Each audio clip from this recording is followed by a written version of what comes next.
Hey everybody, welcome back to the channel. Today I'm going to talk about inflation, and I'm going to show you how we can calculate three different measures of inflation. One being the Consumer Price Index, CPI, the Personal Consumption Expenditures Index, PCE, and also Core PCE. So these are three different measures, and oftentimes you'll hear one or more of them when talking about inflation and whether the Fed thinks that rates are coming down fast enough or not, and what that means for whether they're going to decide to raise or decrease interest rates in the future. So I'll go over briefly what each one covers and why there are differences, and I'll show you how we can calculate this and fill this table out and create a chart that compares them between a period of June 2022 to November 2023.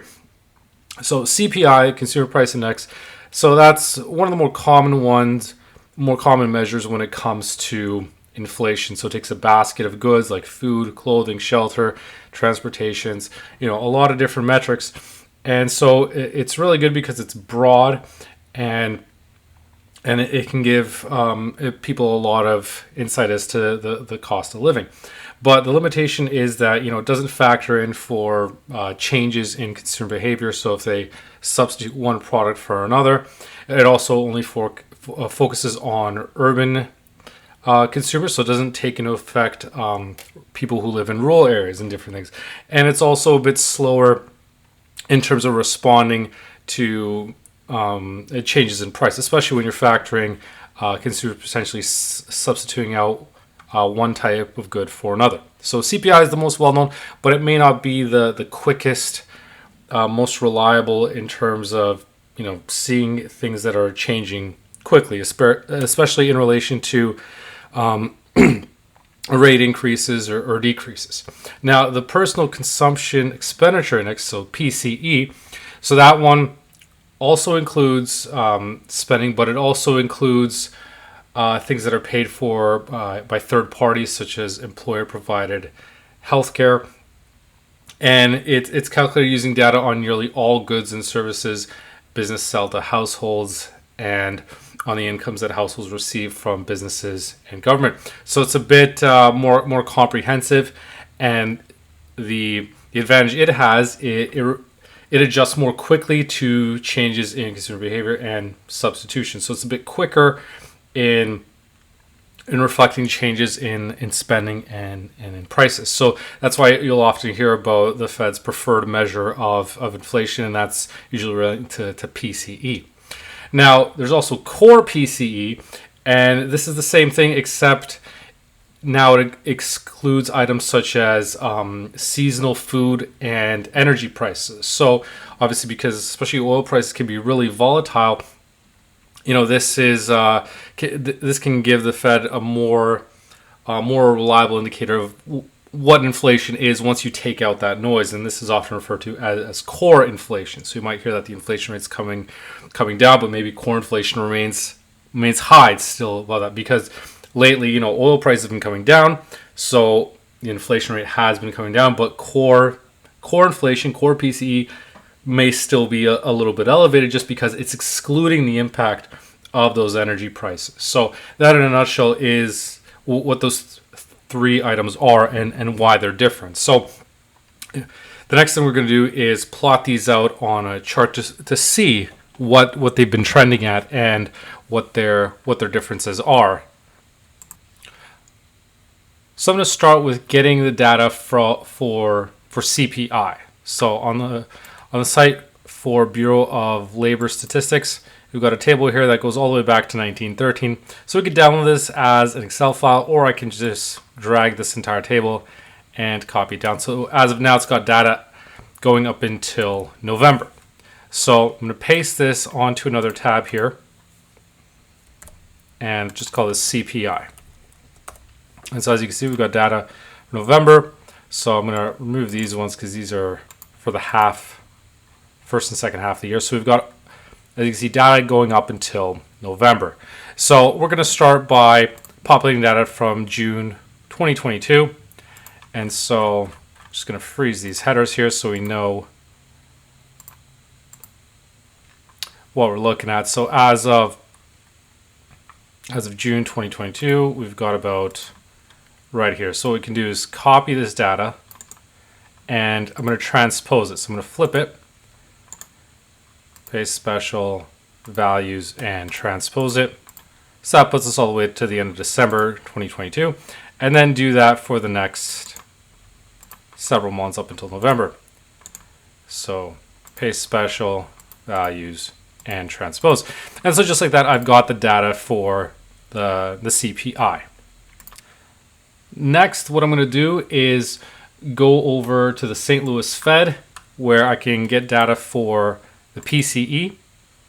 So you can see we've got personal consumption expenditures. So I'm going to download this into Excel. And so this is how it looks like in Excel. And so I'm going to copy this, go all the way down to June of 2022. Got that. And now let's make sure it lines up correctly here.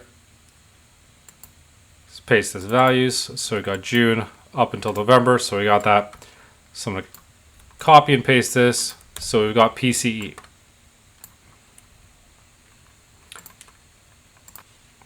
Next up, let's get Core PCE. So again, on the Fed website. So the one thing you just want to pay attention to are these letters. So PCE, PILFE. So that's the symbol for that. So again, I'm going to download it into Excel. Here it is in Excel. And now again, let's go back to June 2022. Copy it and paste it into here. And so just like that, we've got CPI, PCE, and Core PCE. Now, right now, this isn't really telling us a whole heck of a lot just because we've got raw numbers. The main things we're going to be looking for are the percent changes. So we're going to be looking for the year-over-year changes. So we can start with June 2023 comparing to June 2022. So I'm not taking a huge data set here. So I'm just going to copy these over here. Select June. And now to calculate these percentages, I'm going to take the value of June 2023 divided by June 2022 minus 1. Minus 1 to get the percent change.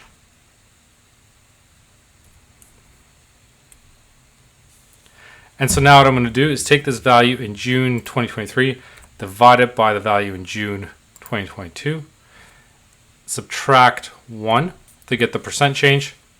So we can see the CPI rate was 2.97%. Copy this all the way down, 3.1%. Let's do the same thing for PCE. Now I can just copy these formulas over because I'm doing the exact same thing. So now for Core PCE, we're looking at November 2023 versus November 2022. So we don't have a huge, I'm not going back all the way, but obviously you can do so if you wanted to, if you want to look at a broader time range. So now let's plot these out on a simple line chart to compare them. And so as you can see from this chart, the positive is that Core PCE has been coming down. But at the same time, if you look at the actual data, Core PCE is still higher than PCE. And this is the number that includes seasonal prices, including oil prices. So as the price of oil has been coming down, that's helped the PCE number come down. But because Core PCE excludes that, it's actually been higher than PCE. So the rate of core inflation has been higher than the total inflation number. And so that's why you may see commentary as the Fed's still uncertain about whether to increase or decrease rates this year and how quickly it plans to do so, just because that core PCE rate has been a bit sticky. It hasn't been falling below 3%.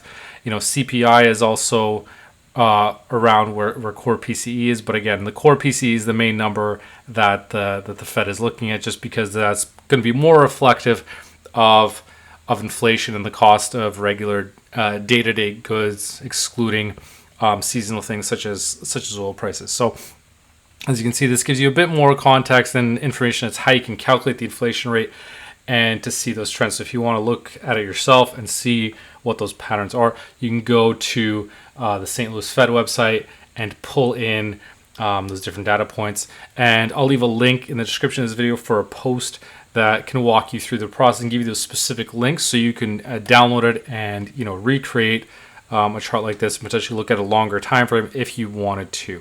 So hope you found this video useful, and if you did like it, please make sure to leave a like and subscribe. Thanks for watching.